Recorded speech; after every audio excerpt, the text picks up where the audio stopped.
Amém. A paz do Senhor, somos gratos a Deus por estarmos hoje aqui, a lição número 12, na graça de Deus. Este que vos fala é o evangelista Souza, e estou aqui juntamente com o pastor Túlio, pastor, comissão pastoral ali, do povoado Catunda.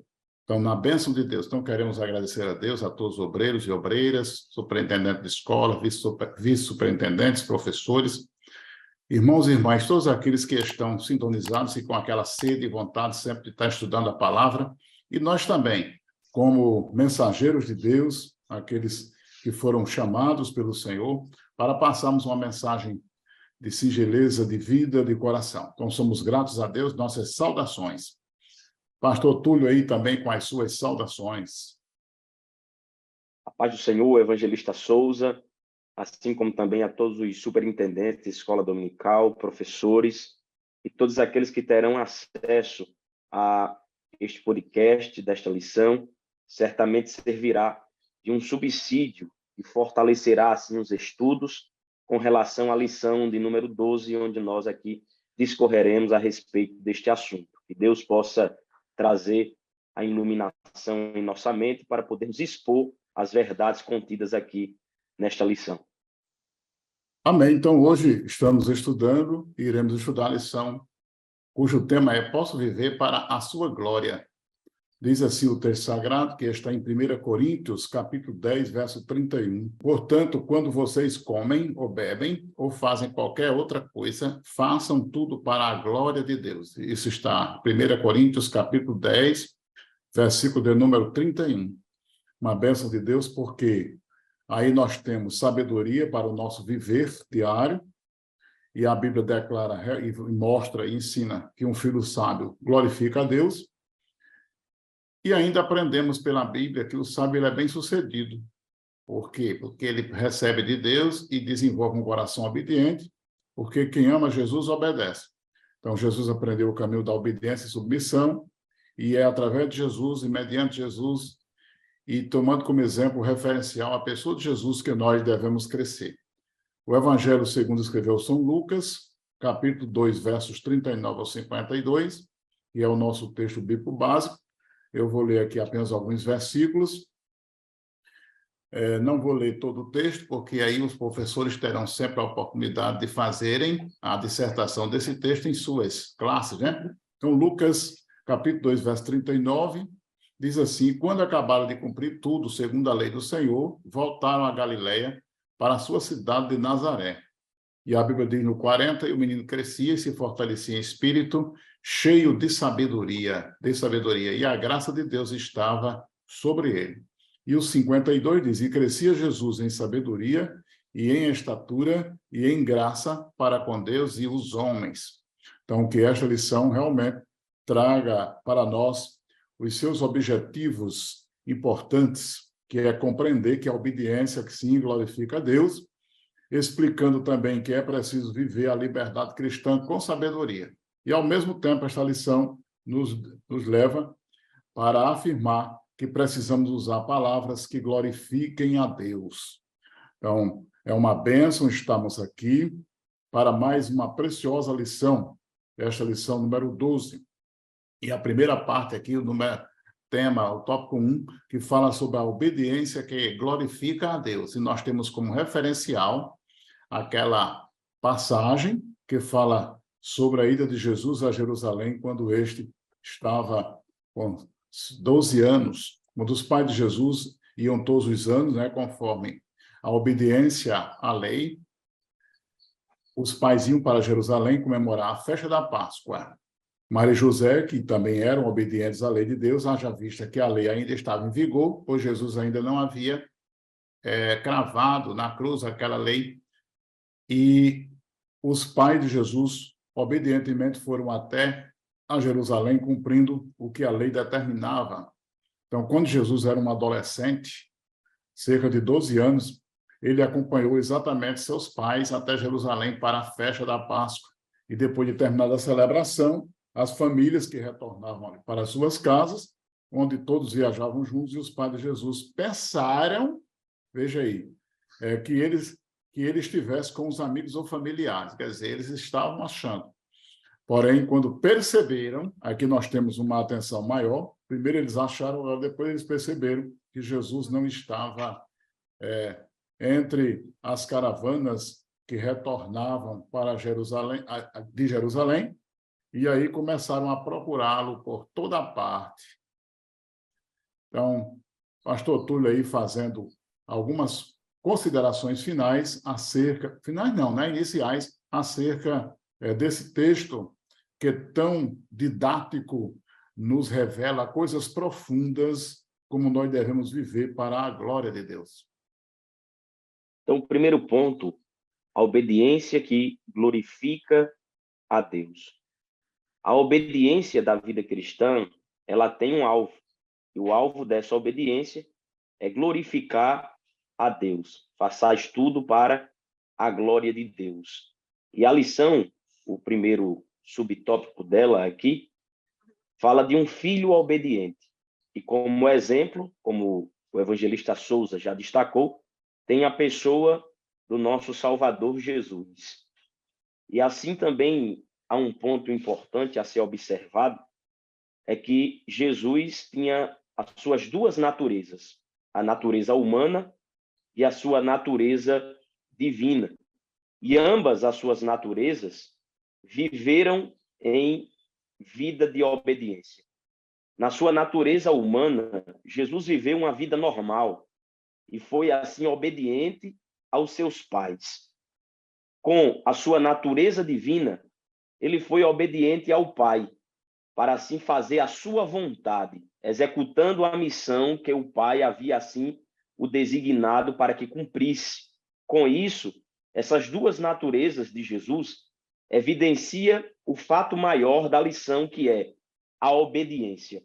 Então, Jesus, com a sua natureza humana, ele viveu uma vida normal, inteligente, uma vida sábia, onde aqui teve amigos, onde participou de festas, mas foi assim também submisso e obediente aos seus pais. Assim também com a sua natureza divina, Jesus ele também mostra que é obediente a Deus. E com essas duas verdades, nós aqui destacamos que sem obediência a Deus, aos pais e às autoridades, não tem como glorificar o nome do Senhor. Então, nós precisamos destacar esse tríplice desenvolvimento da obediência. A obediência a Deus, aos pais e às autoridades. Sem essa tríplice obediência, jamais teremos condições de glorificar a Deus. Nós temos que destacar aqui também uma relação que as pessoas fazem de dizer que eu obedeço a Deus, mas não obedeço aos meus pais. Essa ideia é um pouco que desconstrutiva com relação à palavra de Deus. Nós precisamos estar em obediência aos nossos pais, porque com isso nós estamos evidenciando que somos obedientes a Deus. Provérbios, capítulo 9, e versículo 10, diz que o temor ao Senhor é o princípio da sabedoria. Então, aqueles que são sábios à luz da Bíblia, eles temem ao Senhor, porque quem respeita a Deus vive todas as fases da vida de forma a agradá-lo e glorificar o seu nome. Então, esse temor aqui expressado em Provérbios é um temor que refere-se a respeito. E quem respeita a Deus vive uma vida de modo a agradá-lo em todas as instâncias, em todas as fases dela. Então, seja obediente com relação à obediência. O exemplo maior a ser seguido é o exemplo de Jesus, que dentro da sua natureza humana e divina, cumpriu esse aspecto de uma forma única e de uma forma coerente, sábia e inteligente. Que isso possa refletir também na nossa vida. Então, professores devem assim relacionar-se essa experiência de Jesus como o exemplo maior para assim aplicar sobre a vida de todos aqueles que participarão da aula e estarão também ouvindo e também assistindo a esse podcast. E é interessante, pastor Túlio, que dentre as inúmeras lições sobre este acontecimento, acerca da obediência e até mesmo da maneira como nós entendemos a presença de Deus em nós, é que o professor ele também pode destacar, de acordo com esse texto, né? Porque eles entendiam que Jesus estava com eles. Então, alguns personagens bíblicos chegaram a essa conclusão, achavam que Deus estava com eles ou que Jesus estava com eles. Por exemplo, Sansão achava que a presença de Deus ainda estava nele, a força, quando na realidade ele já havia perdido e quando os filisteus vieram sobre ele, ele foi derrotado, né? Nós temos uma outra passagem que está em Cantares de Salomão e nós vemos que a noiva, ela achava que estava com o seu amado. Quando ela percebe, ele não está. Então, o texto lá é bem interessante. Lógico que ali nós temos um cântico em forma de metáfora, de várias lições. Mesmo assim, existem grandes lições morais para nós.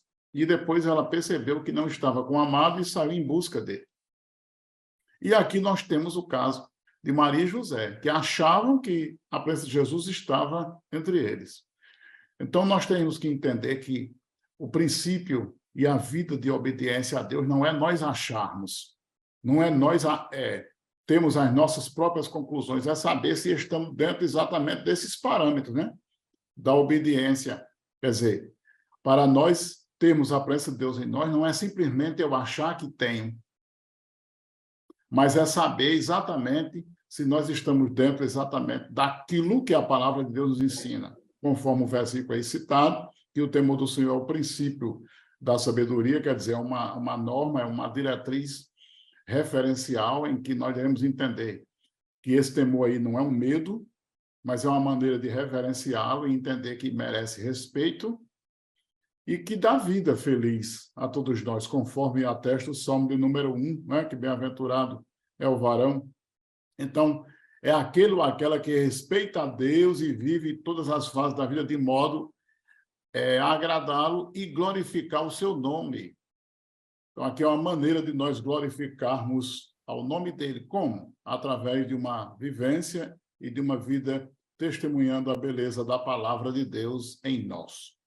Então, essa exposição Uma coisa bastante bem interessante é que, em nosso contexto, os princípios de Deus, o modelo de Deus, já foi nos dado através da sua palavra. Então, a gente já temos o cano fechado e ali está todos os princípios e mandamentos pelos quais nós devemos obedecer e ter uma vida fundamentada neles. Então, como eu posso avaliar se eu estou vivendo em obediência ou não? Olhando para os princípios que estão na palavra de Deus. Se eu estou vivendo uma vida coerente com as verdades contidas na palavra dele, eu assim estou vivendo de acordo com a obediência que Deus estabeleceu para nós, para que vivamos uma vida digna de ser o seu nome glorificado sobre ela. Verdade. E o texto encerra falando que Jesus crescia em sabedoria, né? Graça, estatura, né? Ele também crescia em estatura. E de sorte que esse crescimento de Jesus era tanto diante de Deus, como também em relação aos homens. Então, a graça de Deus na vida de Cristo, também ele crescia diante dos homens, embora que alguns não o reconheciam como filho de Deus, mas o testemunho evidente da vida de Jesus era uma prova inconteste de que o Mestre, sim, estava glorificando ao Pai. Então, no sentido nosso, da nossa vivência cristã, mesmo que tenha aqueles que zombam de nós, que desprezam-nos, que não aceitam a mensagem, mas devemos, independente disso aí, vivermos de uma maneira tal que possamos glorificar a Deus, né? Então, é bem interessante aí. Então, essa primeira parte destaca exatamente a obediência. Essa segunda parte da lição, que é o tópico 2, vivendo a liberdade cristã com sabedoria. Aqui já é a maneira como nós vamos desempenhar a nossa vida espiritual e, ao mesmo tempo, aprender com o apóstolo Paulo, o qual escreveu aos Coríntios e que ele nos ensinou essa importante lição. Seja na comida, no comer, no beber e em tudo o que fizermos. Então, nosso alvo deve ser, sim, a glória de Deus. Então, como cristãos, o nosso propósito do mundo é agradar ao Pai Celeste e glorificar, sim, ao seu nome, né? É isso que a lição nos ensina aqui. Então, o professor da classe juvenil, não somente da juvenil, mas já essa nossa lição é juvenil, então, especificando.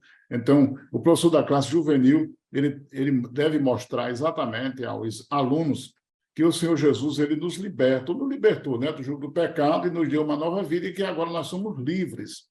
Agora, que liberdade é essa? Não é qualquer liberdade.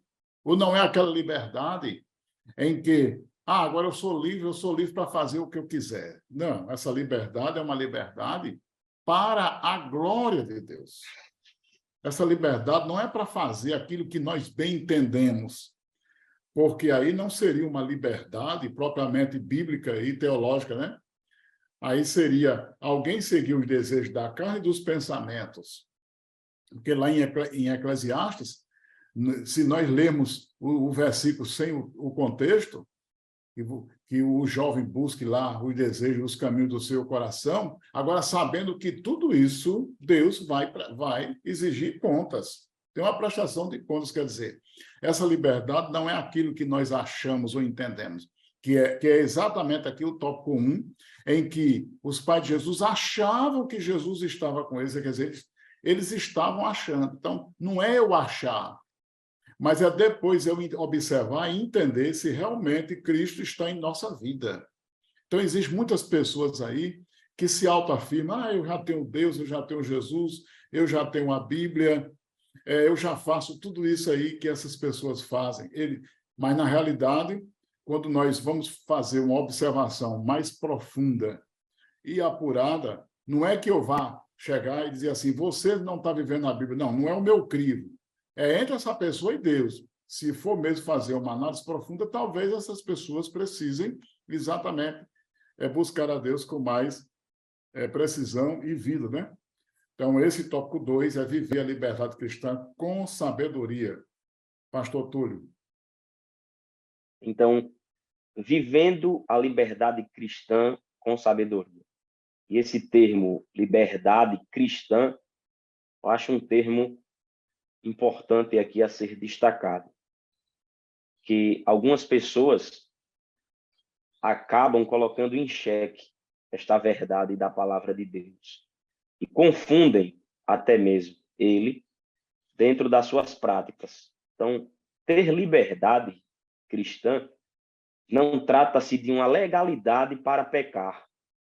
Não é eu ter uma vida que eu decida todas as coisas, que eu faça tudo quanto eu queira e ache melhor, porque agora eu sou salvo e Cristo me libertou, então eu vou viver e vou desfrutar de todos os prazeres carnais que a vida oferece. Se isso fosse uma verdade para ser aplicada sobre a vida dos pecadores, qual sentido teria de Jesus morrer na cruz para nos salvar e nos libertar do jugo do pecado? Então, trata-se de uma liberdade desconstrutiva que desvirtua-se muito da palavra de Deus, pois liberdade cristã trata-se daquilo que o apóstolo Paulo falou aos coríntios, que todas as coisas me são lícitas, ou seja, válidas, mas nem tudo, nem todas convém. Então, todas as coisas são válidas, mas essa conjunção adversativa aqui apresenta essa mudança, ou seja, tudo é válido, mas para quem é cristão, nem todas convém. Ou seja, aquele que é liberto por Cristo e tem uma vida digna de ser destacado, ele vive com sabedoria. Ou seja, ele tem liberdade para fazer, mas ele sabe que aquilo não convém para a vida dele. Ele sabe que aquilo não se aplica à sua vida cristã. Então, todas as coisas são lícitas, mas nem todas convêm. Então, tem coisas que o cristão ele não pratica porque não convém, não edifica, não traz a ele esse reflexo que glorificará a Deus. Como, por exemplo, um cristão salvo em Cristo Jesus, ele não pode se relacionar e nem viver uma vida de festas mundanas. Isso é tão verdade que, se as pessoas verem um crente salvo em Cristo em uma festa, ele logo ignora. Rapaz, mas tu não é crente? Como você pode... Alguém relaciona-se isso com liberdade, mas isso não é liberdade. Na verdade, você está escravo, mais ainda, do pecado. E ainda reclama, diz assim, um monte de gente lá dentro só viu a mim. Mas Pois é é. exatamente o carro do simbolismo. Então, nós precisamos viver essa vida de liberdade cristã com sabedoria. E essa sabedoria aplica-se àquilo que o apóstolo Paulo instrui à igreja em Corinto. Todas as coisas nos são lícitas, válidas. Ou seja, você tem liberdade para fazer aquilo que você quiser. Mas nós temos um parâmetro, princípios que norteiam a nossa vida, porque algumas coisas não convém a nós fazermos. Isso sim é liberdade cristã, que nós possamos assim vivê-la com sabedoria. Verdade. E Jesus nos libertou do jugo do pecado, exatamente, nos deu uma nova vida para que nós fôssemos livres. Então, essa liberdade não é fazer tudo aquilo que nós entendemos ou achamos. Não podemos usar essa liberdade para ofender as pessoas que somos livres. Ah, agora tenho que dizer. Não é isso. Isso tem parâmetro também. Então, nem a judeus, nem a grego, nem a igreja de Deus. Paulo até explica isso em 1 Coríntios 10:32, né? Então, a palavra de Deus ensina, conforme aí foi citado aí pelo pastor Túlio, que todas as coisas nos são lícitas, quer dizer, válidas, mas nem tudo convém. Então, a gente é livre menos para pecar. Por quê? Ah, mas eu tenho o poder de escolha de pecar. Sim, mas não o carro, porque a palavra está dizendo que eu tenho que ser livre. Não é isso. É preciso pensar antes de agir e falar para não entristecer as pessoas, o próximo. Então, nós, se amamos a Jesus, precisamos demonstrar esse amor de uma maneira tal que, no falar, no agir, da maneira como nós vivemos uma vida em sociedade, na escola, no trabalho, no relacionamento com os amigos, com as pessoas, até aquelas pessoas que não nos conhecem. Essa vida de sabedoria também refere-se à nossa vida no trato, na vida conjugal, na vida financeira, na vida contratual, em tudo aquilo quanto nós formos fazer ou realizar. Sabedoria é no sentido de agirmos de uma maneira que a nossa vida possa glorificar a Deus. Será se aquele determinado comportamento meu ou de fulano diz assim, ah, ali glorifica a Deus?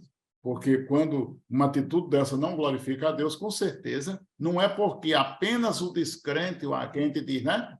Ele é contra o evangelho. Ele pode até ser contra o evangelho. Agora, eu não posso usar minha liberdade para dar motivo para ele ser contra o evangelho. Ora, se nós fizermos o certo, nós já somos criticados, e se nós fizermos o errado? Né? Que alguém usa, às vezes, esse pretexto, né? Para dizer, não, mas o que eu fizer não vai agradar a fulano. Então, vamos fazer o certo. Não para agradar a fulano, mas para agradar a Deus. Então, se amamos a Jesus, precisamos exatamente demonstrar este amor em nossa maneira de falar e agir, porque o amor necessita ser visto em nossas atitudes. Então, o professor de escola bíblica tem essa responsabilidade moral, espiritual, essa responsabilidade pedagógica, didática, para mostrar aos seus alunos que a nossa vida deve ser pautada pelo referencial da palavra, independente das opiniões de outros, de terceiros ou de outras pessoas, ou de quem quer que seja. Então, a gente não pode Detalhe, usar Evangelista Souza, a opinião, né, das pessoas para...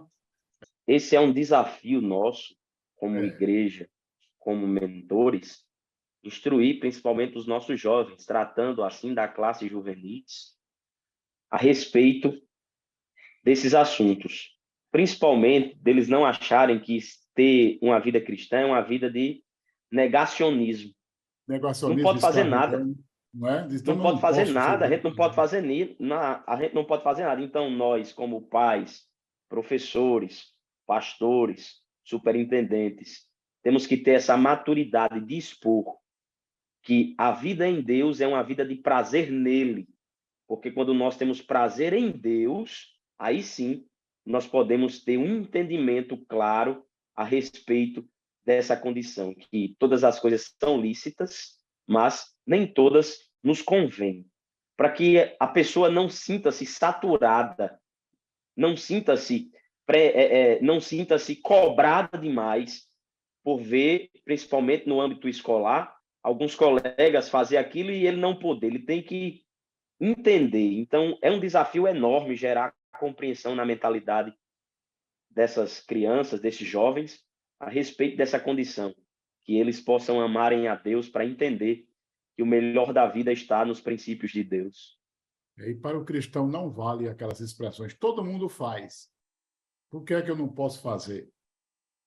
Porque se a gente usar essa expressão, então dá a entender que se todo mundo faz, então eu também posso fazer. Ah, mas todo mundo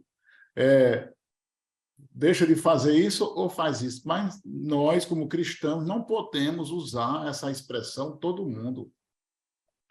Porque se for assim, o referencial passa a ser essa expressão, né? Todo mundo faz, na hora do erro, diz, não, mas fulano de tal faz. Ele pode não ter moral para ensinar aquilo. Agora, eu não posso me basear porque alguém não tem moral e deixar de fazer a obra de Deus. Então, é bem interessante isso aí. São labirintos dos pensamentos da vida que confundem muitos, e muitos se perdem dentro desse labirinto, sem ter onde chegar, sem saber por onde andar, sem entender que decisão tomar. É um labirinto. Então, essas frases, essas expressões, formam um labirinto na mente de muita gente. Ah, só porque eu sou crente não posso fazer isso. Não, nós somos crentes em Jesus para fazermos o que é certo. Ah, mas o que é certo? Aí também devemos ter cuidado para não cair no relativismo do mundo. Ah, nada é certo, tudo depende de como eu vejo. Sim, pode ser, mas para a palavra de Deus, não. Se a Bíblia diz que devemos viver em santidade, então você não tem como relativizar isso aí. Se a Bíblia diz que o cristão deve viver uma vida de testemunho tal que possa glorificar a Deus, eu não posso relativizar isso aí. Se a Bíblia nos mostra que nós devemos viver uma vida de obediência à palavra, e esta obediência à palavra implica em dizer que a nossa vida deve ser expressa num testemunho de sabedoria, isso aí é interessante. Então, mas vós sois dele em Cristo Jesus, o qual foi feito por Deus sabedoria, justiça, santificação e redenção. São os 4 pilares da obra de Jesus para a humanidade, e ao mesmo tempo nós devemos ter como referência que nós não somos propriedades de outrem, mas sim pertencemos a Deus. Então, como pertencemos a Deus, devemos glorificar ao Senhor. Então, o amor precisa ser visto em nossas atitudes. Então, essa primeira parte falamos sobre o princípio da obediência. Essa segunda parte falamos sobre o princípio da sabedoria. E essa terceira, agora é o princípio de como devemos nos pronunciar, né? Nossas palavras, palavras que glorificam a Deus. Primeiro tópico, obediência, uma conduta que segue o princípio da palavra, em que devemos conhecer a palavra para vivermos. Segundo tópico aqui, expressa sobre o princípio da sabedoria, como devemos aplicar esta palavra em nossa vida de maneira tal que possamos sempre alcançar corações sábios. E essa terceira parte são palavras que glorificam a Deus. Então, agora, esse terceiro tópico fala exatamente sobre cuidados, ou cuidado com a língua, Pastor Túlio. Cuidado com a língua, Pastor Túlio. Evangelista Souza, cuidado com a língua. Então, esse terceiro tópico fala de palavras que glorificam a Deus. E o primeiro subtópico desse terceiro tópico é cuidado com a língua. Essa atitude de cuidado com a língua deve ser bastante observada por nós, porque as nossas palavras, ela diz muito a nosso respeito. Então, que nós não possamos cair na tentação de Arão, que constrói com as ações, que constrói com as palavras, na verdade, mas destrói com as ações. Nós precisamos ter esse equilíbrio no falar e no viver. Então, nós, os seres humanos que foram criados por Deus, ele possui essa distinção, porque é o único ser que tem esse aparelho fonador né? Somos nós. E isso é o que nos torna distintos. E também aqui o autor relaciona-se como um dom divino. Então, isso é um dom divino. Então, é algo realmente especial que pode ser usado tanto para o bem quanto para o mal. E aqui está um ponto a ser destacado. Nós podemos utilizar das palavras tanto para o bem quanto para o mal. Então, essa escolha parte justamente dos princípios que foram que nós, na verdade, desenvolvemos anteriormente. Um crente que tem temor a Deus, que tem uma vida que glorifica a Deus, as suas palavras elas são medidas. Antes dela falar, ela pensa. Antes dela falar, ela tem essa condição de associar as suas palavras, as suas falas com a palavra de Deus.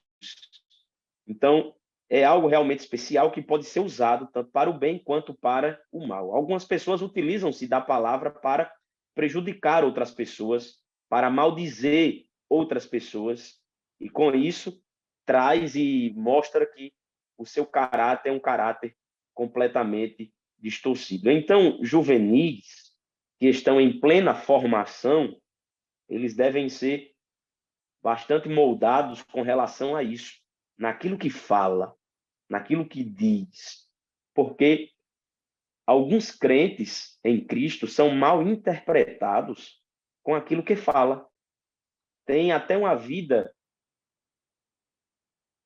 de ritmo, vou utilizar essa palavra, na igreja, participa de todos os cultos, participa de círculo de oração, de todos os trabalhos, mas na sua vida cotidiana, diante da sociedade, utiliza-se e se perde nas palavras que fala.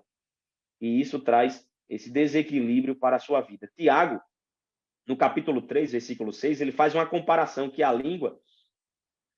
compara a língua a um fogo devastador. Ele diz, pois uma pequena fagulha pode queimar e destruir uma floresta inteira. Então perceba o poder que há, assim, nas palavras que nós verbalizamos. Ou seja, ela tem poder para devastar uma floresta inteira. Ele ainda afirma que nenhum homem pode domar a língua. A gente sabe que uma hora ou outra a gente tropeça em palavras, mas quanto menos a gente tropeçar, melhor, né? Não há como nós evitarmos tropeçarmos em alguma palavra. Porém, que esses tropeços sejam mínimos e que esses tropeços não sejam tão grandes e notórios publicamente quanto algumas pessoas assim não têm maturidade e acabem caindo. Então, com a nossa língua, nós podemos bendizer a Deus e maldizer o próximo. Então, há essa opção na nossa fala. Nós podemos bendizer a Deus ou maldizer o próximo. Nos nossos antepassados, os nossos pais, eu acompanhei ainda, os nossos avós, eles tinham muito em seu vocabulário essas palavras de maldizer os filhos na sua expressão rude de ignorância, né? Algumas pessoas achavam isso normal, mas nós, como Não, cristãos, não é normal.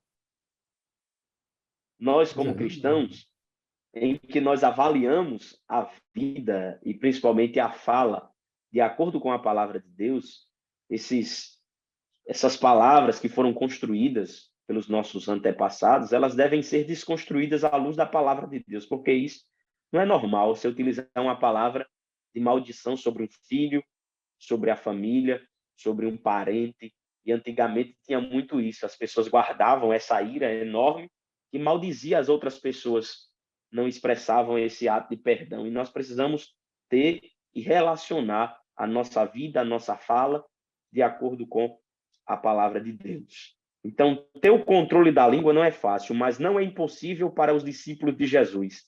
Quem consegue controlar a língua, controla todo o seu ser e pode viver para a glória de Deus. Então, quem consegue controlar a língua, ele consegue viver para a glória de Deus. Que nós possamos nos esforçarmos para podermos ter esse cuidado com a língua. Evangelista Souza.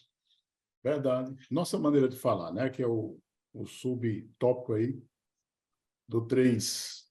Então, o modo como nós falamos, a maneira de nós nos expressarmos, revela realmente o nosso verdadeiro eu, aquilo que nós somos. Porque a boca fala daquilo que o coração está bem cheio. Isso Mateus nos ensina lá, nas palavras de Jesus, Mateus 12, 34, né? Então, é do coração, quer dizer, de dentro de nós que procedem os males. E também as coisas boas. Então, certa vez, Pedro foi identificado exatamente como aquele alguém que esteve com Jesus e a sua linguagem, né? É bem interessante isso. Então, nessa maneira de falar, deve ser saudável e irrepreensível. Então, use palavras certas para que ninguém possa criticar e para que os inimigos fiquem envergonhados. É claro que isso não evita as pessoas nos criticarem, mas é aquilo que eu sempre digo. Então, se as pessoas nos criticam, que elas nos critiquem pelo fato de fazermos as coisas que são corretas. Porque se nós fizermos o errado, quando eles nos criticarem, eles terão exatamente a validade, né? Por isso que Paulo escreve a Tito falando que as pessoas não devem ter nada mal a dizer a nosso respeito, no sentido da fé. Então, essa aí nós temos o cuidado com a língua, a nossa maneira de falar e, ao mesmo tempo, a nossa prudência, né, no falar. Não podemos sair por aí falando o que nos vem à cabeça, pois nossas palavras exatamente afetam o nosso próximo de uma forma positiva ou negativa. Às vezes a gente fala tanto, que é aquela expressão de fulano tal fala pelos cotovelos, aí depois diz, mas é porque eu fui mal interpretado. Então vamos fazer o seguinte, já que a gente está num mundo em que somos sempre mal interpretados, vamos falar então só o que convém mesmo. Porque se nós formos mal interpretados, mas pelo menos nós proferimos palavras que estariam dentro daquilo que nós cremos ou pregamos para a glória de Deus.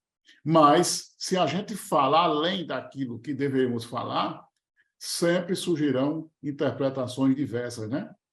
Já surgirão interpretações quando a gente fala o correto, imagina a gente falando aquilo que não é correto. E Evangelista Souza, sim. Algumas pessoas utilizam-se da desculpa, encontram uma porta de saída dizendo que eu sou verdadeiro, para falar aquilo que vem e dá na cabeça, sabe? Então, Mas utiliza-se dessa desculpa. Eu sou verdadeiro, sou sincero e falo mesmo, para verdade, justamente mas colocar em prática essa ação que não é uma ação cristã. Não todos, mas a maioria dessas pessoas que afirmam sou verdadeiro, eles não aguentam um pedaço de verdade quando se fala para eles. Eles são verdadeiros para os outros. Mas quando alguém diz essas determinadas verdades para ele, ele fica ofendido. A maioria tem esse comportamento. Não podemos aqui medir as pessoas com a nossa régua, né, pastor Túlio? Mas, pelo que a gente observa, a maioria dessas pessoas elas têm problemas em serem verdadeiras para dizer tudo o que pensa acerca dos outros. Mas não são verdadeiras para aguentar tudo o que os outros pensam dele. A maioria é assim, ou não é? Então, devemos ter muito cuidado. Então, Jesus ensinou que no dia do juízo todos terão de dar conta diante de Deus por suas palavras, aquilo que nós pronunciamos. Então, devemos pensar bem antes de falar, devemos ter cuidado. E o livro dos Provérbios, exatamente, nós encontramos ensinamentos preciosos a respeito do uso da língua, a respeito de ser moderado das palavras. Quem fala demais, tome cuidado, porque quem fala demais, ele prejudica o outro e a si próprio. Tem umas frases aí, são ditados populares, que são verdadeiros. Quem fala muito dá bom dia a cavalo. Então, vários provérbios que tratam a respeito da língua mentirosa e da calúnia, temos na Bíblia. A difamação, quer desacreditar uma pessoa com mentiras. Isso aí está repleto em redes sociais, em roda de amigos, de pessoas, tem feito muitas vítimas. Então, a calúnia, ela devasta a moral, o caráter daquelas pessoas e consegue separar até os amigos mais íntimos, né? Conforme a lição nos ensina. Então, o diabo, ele é o pai da mentira, e toda mentira e engano procedem de Satanás e não de Deus. E Deus realmente abomina a língua mentirosa. Então, vamos concluir esta preciosa lição. Eu já vou aqui dando minhas conclusões finais e o pastor Túlio também. Então, o que nós podemos entender de tudo isso é que a vida é breve, é um conto ligeiro, nossa vida sobre a terra é curta, mas precisamos viver de uma maneira que seja de maneira sábia. Precisamos viver uma vida que glorifique a Deus com a nossa vida de obediência, palavras e atitudes. Então, que você possa, como professor, eu, todos nós, viver todas as fases da vida em comunhão com Deus e sempre desejoso de agradá-lo em tudo, fazendo tudo para a glória de Deus. Já são as minhas conclusões e o pastor Túlio aí com as suas considerações finais também. Então, com essa lição, nós aqui aprendemos, posso viver, e esse viver tem uma finalidade, para a sua glória. Então, é uma afirmação que eu posso viver para a sua glória, onde aqui nós aplicamos pelo menos 3 princípios que são fundamentais a serem seguidos: ser obedientes aos nossos pais, a Deus e às autoridades, cumprindo assim todas essas regras de uma vida cristã para vivermos para a glória de Deus. Sermos também, assim, obedientes para viver uma vida de liberdade cristã propriamente dita, verdadeira, exata, e ter cuidado com a língua. São 3 princípios fundamentais, e o que nós aprendemos é que esses princípios são, sim, possíveis e devem ser vividos por nós, que somos crentes em Cristo Jesus, que nós possamos, assim, se esforçarmos para sermos melhores em Cristo, que possamos, assim, viver para a glória de Deus. Que Deus nos abençoe, bênção de Deus, que todos nós possamos, com humildade, vivermos sempre a glória de Deus. Amém.